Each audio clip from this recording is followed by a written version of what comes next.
Meron nga akong drone na ginagamit dito sa kusina. Grabe, ang ganda nito. Pwede rin natin tong gamitin sa kwarto natin, sa opisina natin, o kaya naman sa CR natin. Meron ka na ring tatlong mode ng ilaw na pwede mong pagpilian. At pwede rin tong gamitin ng sabay. Ito nga pala ang drone fan light ng GDTech. Ang maganda dito, meron na siyang remote control, kaya naman madali siyang kontrolin. At meron din siyang extension. Bumili nga ako nito kasi sobrang init talaga dito sa area na to kapag nagluluto ako. At isa nga to sa magandang ceiling light na nakita ko dito sa TikTok. Paano ba naman kasi meron ka ng ilaw, meron ka na ring fan. Napaka-convenient ngang gamitin dahil meron na rin siyang remote control. At malakas na rin talaga yung ilaw niya. Pati yung hangin nito sobrang lakas talaga kasi naman tignan mo naman yung blade niya. At ito nga yung ginagamit kong ilaw dito sa kusina. Napakaliit lang, napakahina ng ilaw. Pero ngayon papalitan ko na siya ng GDTech portable drone fan na mayroong LED lights na rin. Grabe, napaka-aesthetic niya talaga tignan. Hindi pa siya masakit sa mata. At ang maganda pa nga dito, may tatlong mode din ako ng ilaw na pwedeng pagpilian at pwede ko rin paganahin yung kanyang fan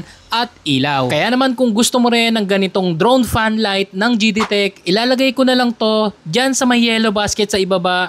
Dyan mo siya pwedeng ma-check out.